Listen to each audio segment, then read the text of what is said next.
महालक्ष्मी नमस्तुभ्यं नमस्तुभ्यं सुरेश्वरी हरिप्रिये नमस्तुभ्यं नमस्तुभ्यं दयानिधि। ओम नमो भगवते वासुदेवाय। स्वागत है आपका हमारे चैनल पर। आज इस वीडियो में आप सुनेंगे महालक्ष्मी व्रत की कथा। आश्विन मास में सुनी जाने वाली महालक्ष्मी व्रत की कथा सुनने से धन धान्य सुख समृद्धि सभी प्रकार की मनोकामनाएं पूर्ण होती हैं। तो कथा आरंभ करने से पहले आपसे अनुरोध है कि अगर अभी तक आपने चैनल को सब्सक्राइब नहीं किया है तो चैनल को सब्सक्राइब करके बेल आइकन पर क्लिक कर लीजिए, और अगर आज की कथा आपको पसंद आती है तो लाइक करके शेयर भी कर दीजिए। तो चलिए शुरू करते हैं महालक्ष्मी व्रत की कथा।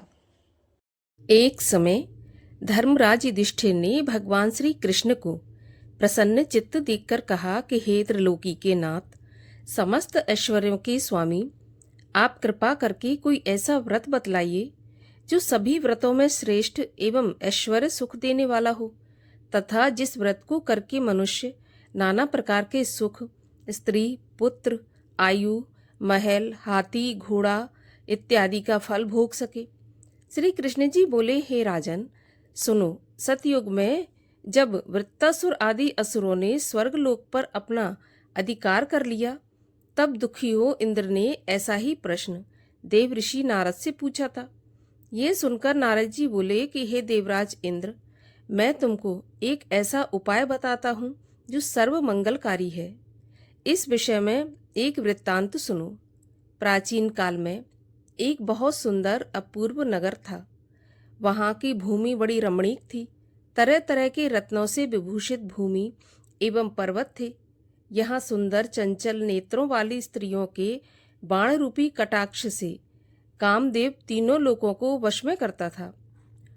उस नगर में चारों पदार्थ धर्म, अर्थ, काम, मोक्ष थे।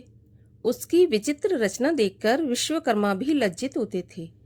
उस नगर में मंगल सेन नाम का राजा राज्य करता था। उसकी चिल देवी और चौल देवी नाम की दो रानियां थीं। एक दिन राजा अपनी प्रिय रानी चौल देवी के साथ अपने महल की छत पर बैठा हुआ था। वहां से उसने समुद्र के जल से घिरा हुआ एक रमणीक स्थान देखा। उसे देखकर राजा प्रेमातुर हो अपनी प्रिय रानी चौल देवी से बोला कि हे प्रिय, देखो, यहाँ पर तुम्हारी प्रसन्नता के लिए नंदन वन को लज्जित करने वाला एक सुंदर बाग लगवाऊंगा। और अपनी प्रिया की प्रसन्नता हेतु राजा ने बगीचा लगवा दिया। कुछ दिन बाद वह बाग वृक्षों, लताओं, फल फूलों एवं रंग बिरंगे पक्षियों की चहचहाहट से अपनी अद्भुत छटा दिखाने लगा। एक दिन उस बाग में बड़ा भयंकर प्रलय काल के समान एक सूकर आया और उसने सारे बगीचे को नष्ट कर दिया। बहुत से बाग के रक्षक भी मार गिराए। कुछ रक्षक उसके भय से व्याकुल हो अपनी जान बचाकर राजा के पास पहुंचे और राजा से सारा हाल कहा। यह सुनकर राजा बड़ा कुपित हुआ और अपनी सेना से बोला कि तुम शीघ्र वहां जाकर उस भयंकर शूकर को मार डालो। राजा की आज्ञा पाकर सेना चल दी और घोड़े पर बैठकर साथ में राजा भी चल दिया। चारों ओर से बगीचे को घेरकर राजा ने सैनिकों से कहा कि जिस मार्ग से शूकर निकलकर भाग जाएगा और उस मार्ग का कोई भी रक्षक उसे नहीं मार सकेगा तो मैं उसका सिर काट डालूंगा। और बाग के एक ओर राजा स्वयं अपना घोड़ा अड़ाकर खड़ा हो गया। दैव योग से वह शूकर राजा के पास से ही निकलकर भाग गया। राजा बड़ा लज्जित हुआ और घोड़े को चाबुक से मारता हुआ उसका पीछा करने लगा। पीछा करते करते वह सिंह, व्याघ्र आदि हिंसक जीवों से युक्त घोर जंगल में पहुंच गया। वहां पर ताल, तमाल, हिताल, शाल, अर्जुन, लता आदि के वृक्ष थे। राजा जंगल में चारों ओर देखने लगा। आगे चलकर शूकर राजा के सामने आया। राजा ने देखते ही उसे भाला मार दिया और भाला के लगते ही वह शूकर ने अपना शरीर त्याग दिया और सुंदर गंधर्व शरीर धारण करके विमान में बैठकर अपने लोक को जाते हुए राजा मंगल सेन से बोला कि हे पृथ्वीपति, आपका कल्याण हो। आपने मेरा उद्धार किया है। अब मैं आपको अपने श्राप की एक कथा सुनाता हूँ। मैं चित्ररथ नाम का एक गंधर्व हूँ। एक बार देव समूह में ब्रह्मा जी बैठे हुए थे कि चंचतपुट आदि तालों के साथ मैं सप्त स्वर में उत्तर गान कर रहा था। गाते गाते मेरी ताल बिगड़ गई। इस पर क्रोधित होकर ब्रह्मा जी ने मुझे शूकर होने का श्राप दे दिया। फिर मैंने जब प्रार्थना की तो उन्होंने कहा कि तेरा उद्धार धर्मात्मा राजा मंगल सेन के हाथों से होगा। अतः मैं अधम योनि को छोड़कर अपने गंधर्व स्वरूप को प्राप्त हो गया हूँ।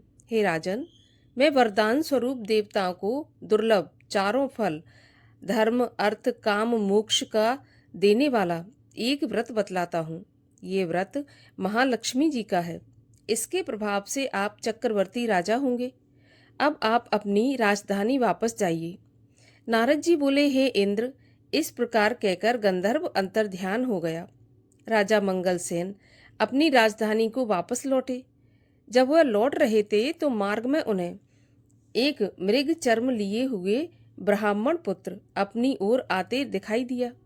राजा मुस्कुराते हुए उनसे बोले कि हे बटुक, तुम देवता, दैत्य, गंधर्व अथवा राक्षस, इनमें से कौन हो? मुझे सच सच बता दें, जो आप इस घोर जंगल में आए हैं। ये सुनकर ब्राह्मण पुत्र राजा को आशीर्वाद देते हुए बोला कि राजन, मैं आपके ही देश में पैदा हुआ हूँ और आपके साथ साथ यहाँ आया हूँ। आप आज्ञा दीजिए कि मुझे क्या करना है। भगवान श्री कृष्ण बोले, हे धर्मराज।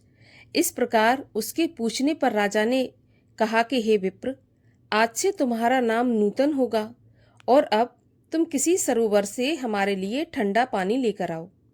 राजा की आज्ञा पाकर वह नूतन राजा को एक सुंदर वृक्ष के नीचे बिठाकर स्वयं घोड़े पर सवार हो जल की खोज में चल दिया। आगे चलकर उसने रंग बिरंगे पक्षी देखे। वह वहीं पर चल पड़ा। थोड़ी देर में वह सरोवर के पास पहुंच गया। यह सरोवर बहुत ही रमणीक था। ऐसा प्रतीत होता था कि यहाँ भगवान नारायण का ही निवास है। सुंदर सुंदर कमलों से सुशोभित, चक्रवाक आदि पक्षियों से युक्त, तेज हवा से उठने वाली लहरों को शांत करने वाला, मीठे जल वाला, महर्षि अगस्त की तृषा शांत करने वाला शीतल जल से परिपूर्ण था। जैसे ही वह आगे बढ़ा कि उसका घोड़ा कीचड़ में फंस गया। अतः वह घोड़े से उतरकर सरोवर के चारों ओर देखने लगा। पास में ही उसने सुंदर सुंदर वस्त्र आभूषणों से सुसज्जित मृगनयनी स्त्रियों को देखा, जो मधुर ध्वनि से मंगल गान करती हुई पूजा कर रही थी। नूतन अपने दोनों हाथ जोड़कर स्त्रियों के पास जाकर विनम्र भाव से प्रार्थना करने लगा कि माताओं, आप सब बड़ी श्रद्धा पूर्वक किसकी पूजा कर रही हैं और इसकी क्या विधि है और इससे क्या फल प्राप्त होता है, मुझे बताइए। नूतन की मधुर वाणी सुनकर वे बोली, हे ब्राह्मण, भक्ति भाव से श्रद्धा युक्त होकर सुनो। जो भगवती माया, प्रकृति और शक्ति नाम से प्रसिद्ध है, हम उन्हीं महालक्ष्मी का व्रत कर रही हैं। उसी व्रत की कथा अब तुम भी सुनो। हे ब्राह्मण, ये व्रत भाद्रपद महीने के शुक्ल पक्ष की अष्टमी अर्थात राधा अष्टमी से प्रारंभ होता है। इस दिन प्रातःकाल उठकर 16 बार हाथ पांव और मुंह धोकर 16 धागों से युक्त एक डोरी या कलावा लेकर उसमें 16 गांठ लगाएं और चमेली के पुष्प, कपूर, धूप आदि सुगंधित पदार्थों से प्रत्येक गांठ की पूजा करें और ओम महालक्ष्मी नमः इस मंत्र से 16 बार अभिमंत्रित कर श्री लक्ष्मी जी से प्रार्थना करें। हे महालक्ष्मी, आप हमें धन धान्य, पृथ्वी, धर्म, कीर्ति, आयु, यश और शोभा तथा हाथी घोड़े, पुत्र इत्यादि दो। हे विप्र, इस प्रकार ध्यान करते हुए उस सूत्र को पुरुष अपने दाहिने अंग में और स्त्री अपने बाएं अंग में धारण करके 16 दूर्वा के पौधे और अक्षत लेकर कथा सुने। इस प्रकार भादों सुदी से लेकर अश्विन वदी अष्टमी तक नित्य प्रति कथा सुननी चाहिए। तत्पश्चात अष्टमी के दिन रात्रि के समय जितेंद्रिय व्रतकर्ता को स्नान करके श्वेत वस्त्र धारण करके पूजा गृह में जाना चाहिए और पूर्व दिशा की ओर मुख करके पवित्र आसन पर बैठकर सफेद मोतियों से युक्त अष्टदल का कमल बनाए। उस पर कमल लिए हुए श्वेत वस्त्र धारणी, आभूषणों से विभूषित, अभय वर देने वाली, दोनों ओर हाथियों की सूंड के जल से सींचे जाने वाली श्री महालक्ष्मी जी का ध्यान करके कपूर, अगरबत्ती, चंदन से भगवती का चित्र बनाकर आवाहन करें कि हे महालक्ष्मी, भगवान विष्णु के पास से आप यहाँ आओ। आपके लिए ही मैंने षोडश उपचार पूजन सामग्री एकत्रित की है। हे ब्राह्मण, इस प्रकार 16 दिन समाप्त होने पर व्रतकर्ता को श्रद्धा अनुसार उद्यापन करना चाहिए। उद्यापन विधि इस प्रकार से है। सोने के पात्र में गऊ के सींग मड़वाकर तथा सोना एवं अन्न, वस्त्र आदि किसी वेद पाठी ब्राह्मण को दान दें। यदि इतना ना हो सके तो यथाशक्ति दक्षिणा दान दें, अथवा 16 ब्राह्मणों को जिमाकर वस्त्र आदि की दक्षिणा दें। हे विप्रपुत्र, हमने आपको सर्वोत्तम व्रत बता दिया, जिसके करने मात्र से इच्छित फल प्राप्त होता है। इस व्रत को तुम भी करो, अपने राजा से कराओ और जो श्रद्धा से करना चाहे उसे भी कराओ। भगवान बोले, हे युधिष्ठिर, इस प्रकार इस व्रत को स्त्रियों के मुख से सुनकर नूतन बड़ा प्रसन्न हुआ और उनको प्रणाम करके अपने घोड़े को कीचड़ में से निकालकर ठंडा पानी पिलाया और कमल के पत्ते का दोना बनाकर उसमें पानी लेकर घोड़े पर बैठकर राजा के पास गया। राजा को जल पिलाकर नूतन बोला कि राजन, आज मैं यहाँ पर जो कुछ स्त्रियों से सुनकर आया हूँ उसे आप भी ध्यानपूर्वक सुनिए। इस प्रकार का सारा हाल सुनकर उस व्रत को नूतन और राजा दोनों ने ही किया। उस व्रत के प्रभाव से ब्राह्मणों में श्रेष्ठ ब्राह्मण नूतन और राजा में श्रेष्ठ राजा मंगल हो गया। उसके बाद राजा ब्राह्मण को साथ लेकर घोड़े पर सवार हो अपने नगर को चल दिया। राजा का आना सुनकर सब नगरवासी बड़े प्रसन्न हुए और भेंट आदि वस्तु लेकर बाजे गाजे के साथ राजा की अगवानी करने चल दिए। चारों ओर घंटा और घड़ियालों के शब्द होने लगे। ऐसा मालूम होता था कि खुशी के मारे सारा नगर नाच रहा है। 16 श्रृंगार किए गजगामिनी स्त्रियां भी मंगल गाती हुई राजा की अगवानी को आईं। नगरवासियों द्वारा सत्कार किया गया। राजा ब्राह्मण कुमार नूतन के साथ घोड़े पर से उतरकर अपने महल में रानी चौल देवी के पास गया। रानी चौल देवी राजा के हाथ में धागा बंधा देखकर क्रोधित हुई, परंतु उसने क्रोध को छुपा लिया और सोचने लगी कि राजा शिकार के बहाने किसी अन्य स्त्री से प्रेमालाप करने लगा है। इसी कारण उसकी बाह में उस स्त्री ने अपने सौभाग्य के लिए यह डोरा बांध दिया है और साथ ही मुझे देखने के लिए इस ब्राह्मण को भेजा है। अतः क्रोधित हो उसने डोरे को राजा की बाह से तोड़कर फेंक दिया। राजा उसकी करतूत समझ नहीं सका, क्योंकि वह सेवकों और मंत्रियों को जंगल का सारा हाल बता रहा था। उसी समय राजा की दूसरी पत्नी चिल्ल देवी की एक दासी राजा को वहां देखने आई। उसने भूमि पर पड़े डोरे को उठा लिया और उस ब्राह्मण से डोरे के बारे में सारा विवरण पूछा। दासी ने सारा विधान जानकर अपनी स्वामिन चिल्ल देवी से जाकर कहा और वह राजा का सूत्र भी दे दिया। रानी ने उसी समय नूतन को बुलावा भेजा और उसके बताए गए व्रत को विधि विधान सहित करने लगी। भगवान बोले, हे पांडुनंदन युधिष्ठिर, 1 वर्ष बीतने पर लक्ष्मी पूजा के दिन रानी चिल्ल देवी के महल में अपार बाजे गाजे बजने लगे। यह देखकर राजा को लक्ष्मी पूजन की याद आई और राजा अपनी बाह में बंधे सूत्र को देखने लगा। जब उसने बाह में बंधा सूत्र नहीं पाया तो नूतन ने रानी चोल देवी द्वारा उसे तोड़कर फेंके जाने का सारा हाल राजा को बता दिया। ये सुनकर राजा क्रोधित हो रानी चोल देवी से बोला कि अरे दुर्बुद्धे, अब मैं तेरे महल में लक्ष्मी पूजन न करके रानी चिल्ल देवी के महल में लक्ष्मी पूजा करूंगा। ऐसा कहकर राजा चिल्ल देवी के महल में चला गया।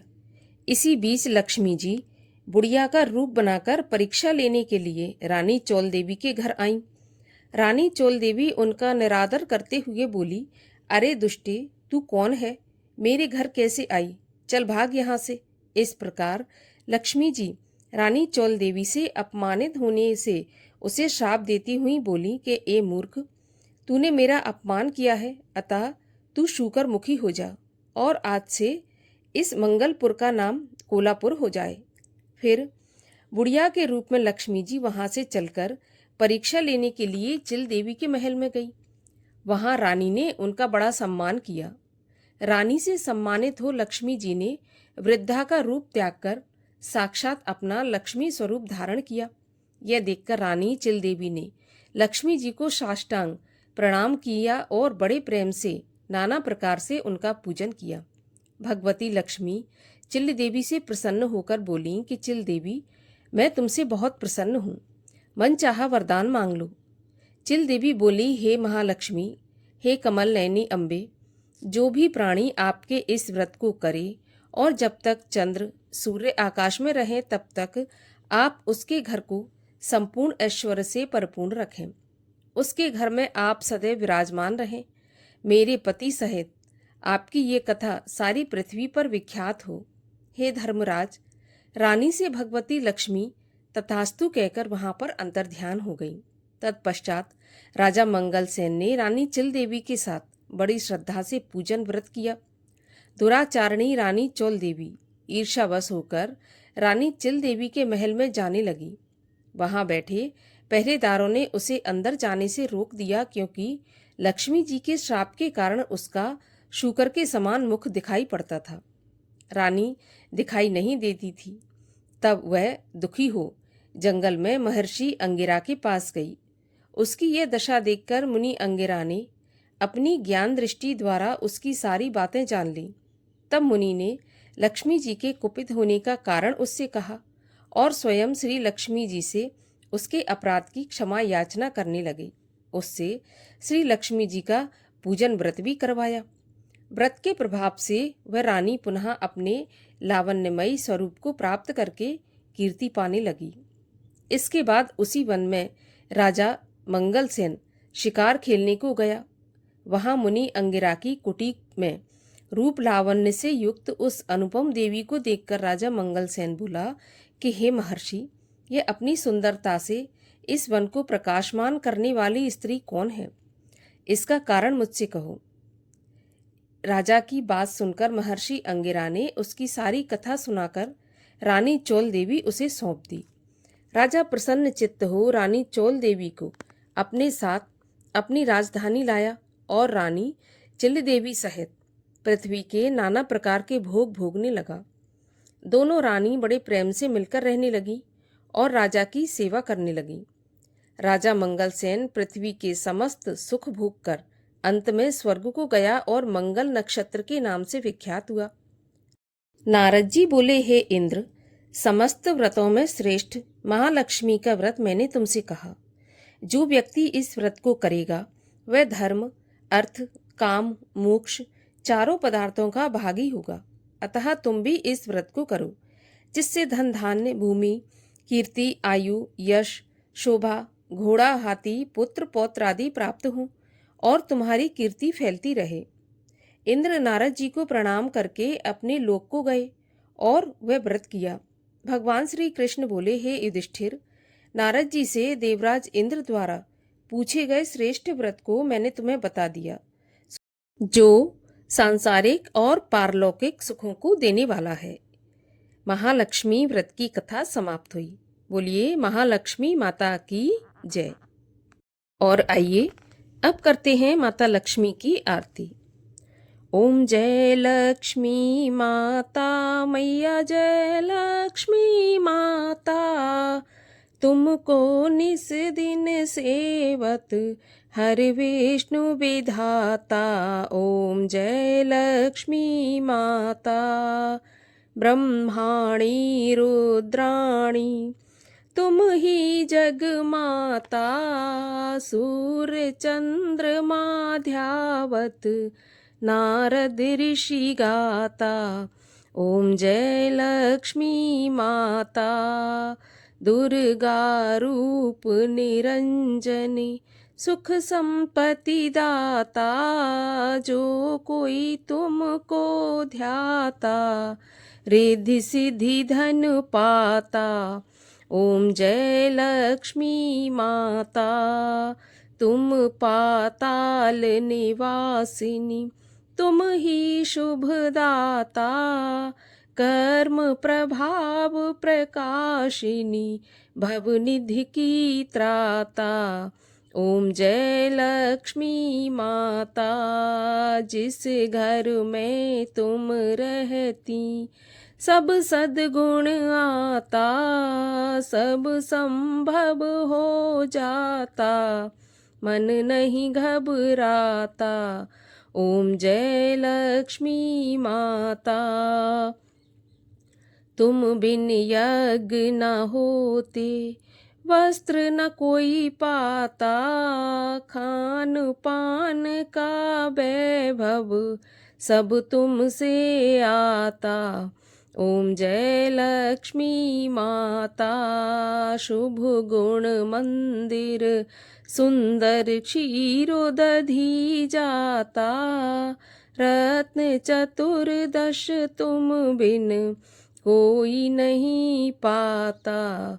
ओम जय लक्ष्मी माता, लक्ष्मी माता की आरती जो कोई जन गाता, और आनंद समाता, पाप उतर जाता। ओम जय लक्ष्मी माता। बोलिए महालक्ष्मी मैया की जय।